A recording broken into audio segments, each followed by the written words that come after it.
have demonstrated to the world that all they're interested in is justice. They're not just stone throwers or people who abuse each other. They have demonstrated their true sense of Kenyan nationalism. My dear Kenyans, the first campaign promise by the Ruto administration was to the lowering of the cost of living. From day one, all costs associated with basic living have gone up.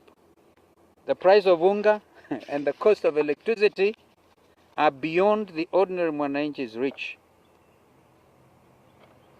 These are matters we feel should take preeminence in these early days. Just like there was the rush to subsidize fertilizer on the 19th of September 2022, the same urgency should have first and foremost been applied to the rapidly rising cost of living. Only yesterday, as President William Ruto was opening Parliament, Central Bank, on their part, were raising the base lending rate from 7.25 to 8.25, or thereabouts. What does that tell you? The cost of borrowing will now go up. It is the middle class in this country and the hard-working business people who have made this country move towards Vision 2030 objectives of a middle-income country. But now if we kill that spirit by Kenyans not being able to borrow, I think that the consequences will be amazing in a negative sense. Now, we also question how this fertilizer was procured, when it was procured, and where it was sourced from. We ask, does it meet the Kenya Bureau of Standards, KEBS standards? This administration must therefore make public, because one thing we have done as a country is to open up this country.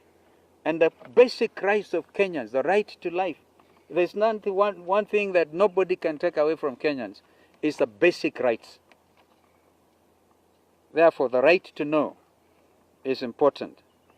This administration, therefore, should make public the procurement process of this fertilizer subsidy.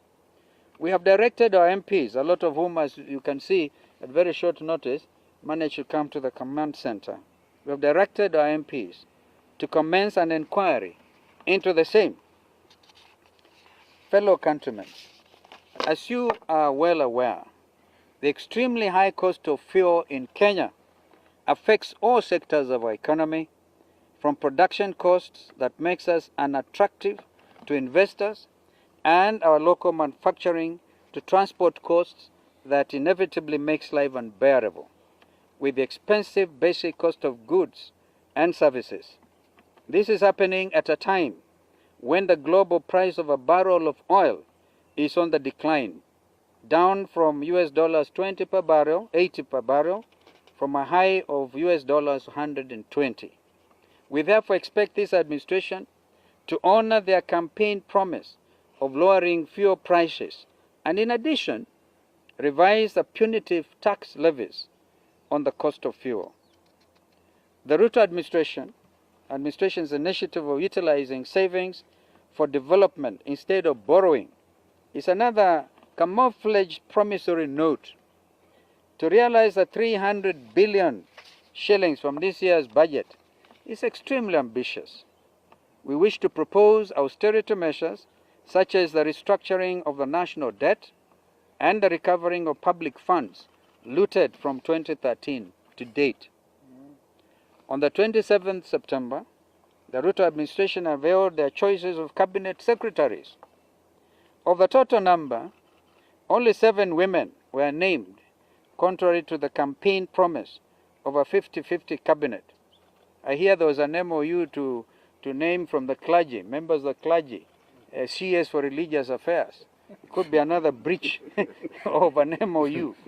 Moreover, the selection of cabinet secretaries, some of whom have amazingly active criminal cases, is unquestionable.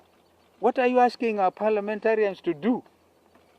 Honestly, to go into the committees, compromise them with money here and money here, and actually approve people with criminal cases.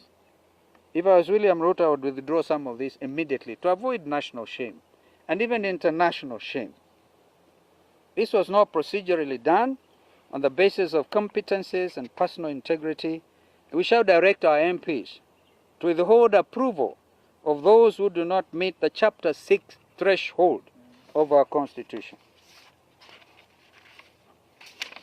Finally, dear Kenyans and leaders assembled here, and you members of the Fourth Estate, on the back of this heavily contested election, the deficiencies that exist within the judicial and electoral systems needs to be immediately addressed.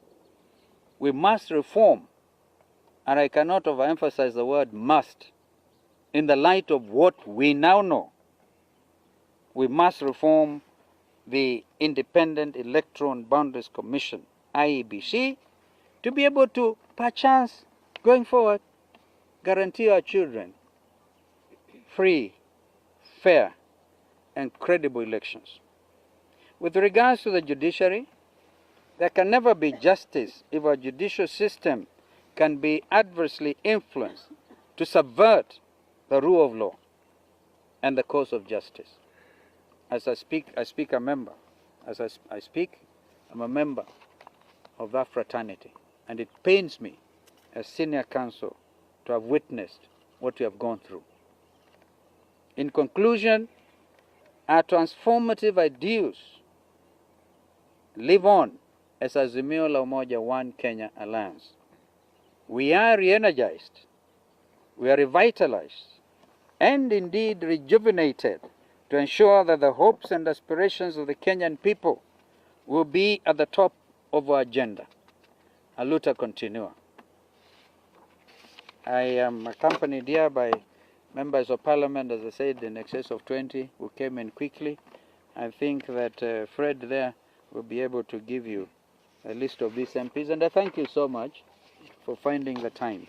We felt it was important. It's indeed our constitutional responsibility to respond to the first address as the new president opened the 13th edition of Parliament. Just for some of you may be of some interest, I joined Parliament when it was a 5th edition.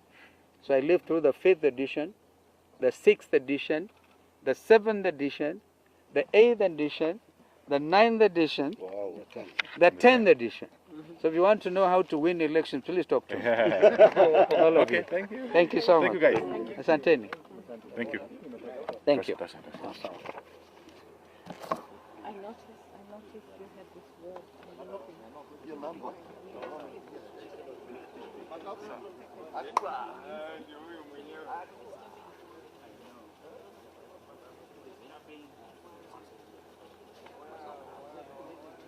Yeah, I know.